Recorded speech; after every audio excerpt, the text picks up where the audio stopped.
progress here in logs, okay? Kind of like, well, I ran 800s today, or I did 35, repetitions of whatever weight. Long term, if those workouts don't come up again, and there's no way to hold yourself accountable for what's going on in your log. If you're just writing things down to keep a log, why bother?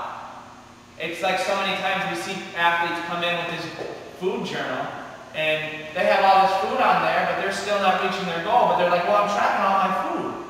Well, you're tracking it every week. You're looking at it. You're saying, I didn't reach my goals for this month or whatever your goal was. It's performance-based, and nutrition is part of that. So we hold our athletes accountable to not only take the initiative to educate themselves on the moves, that's what we're here for, but it's also we're holding them accountable for performance and goals. Okay? If you don't have a goal, even if your goal is just to come in here and to increase your fitness, to be free of disease, we try to move everybody. We talk about wellness as being free of disease. Obviously we know what sick is, but we talk about wellness being free of disease. We try to get everybody to shoot for performance or fitness, because if you're fit and you shoot for fitness and you come up a little bit short, like I said last week, if you come up a little bit short, at least you're well. But if you shoot for wellness and you come up short, you're still sick. So we're holding you accountable for not only your logs of nutrition and workouts, and for setting goals.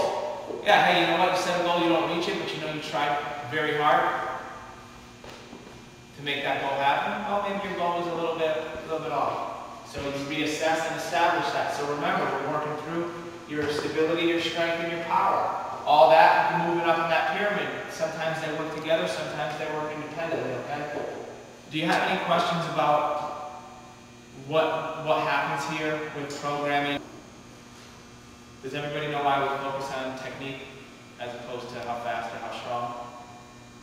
It's that whole base of the pyramid thing, right? We also say something about strengthening your weakness.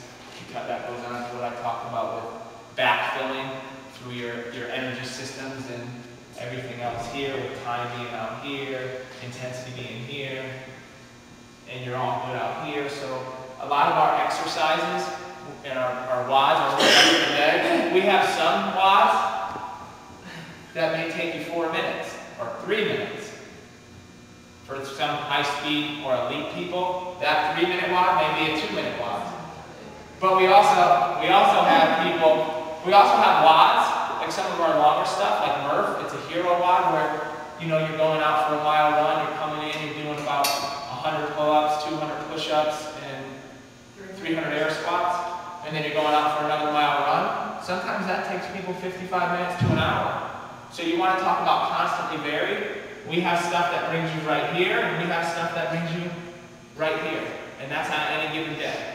So we're working this whole system right here because we're performance-based, performance-oriented, technique-driven. Okay. On behalf of Joe, Bobby, and myself, thanks for coming out here today. You can shoot us emails off the website if you have any questions, follow on. If you're interested in signing up, we have an on-ramp or foundations course where you start in a small group setting and you go through the basics.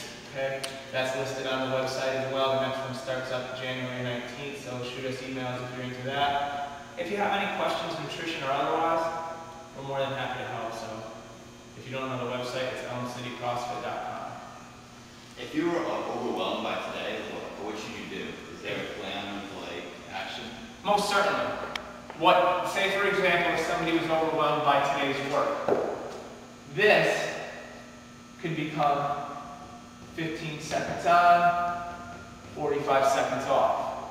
Or instead of work, work, work, it could be work, rest, work, rest, work, rest. Okay. Now understanding that everybody comes in at different levels. This would be a typical first-time assessment piece. If somebody came in and I want to do the 3 rounds, if somebody was like, hey, here I am, and I'm not feeling really good, or I have been inactive for a really long time, I may say, well, let's do this 1 round and see how you feel.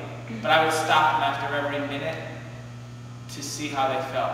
It's when I was in the big box training, we used to call it the talk test. If you could still talk to me, you're all right. You know, just like running on a treadmill. People are like, what should my heart rate be? And I'd be like, well, you're just starting out. If I came up on the side of you, you should be able to talk to me without gasping for air.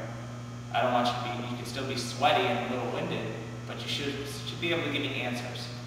Okay, and not like, you know, under control. So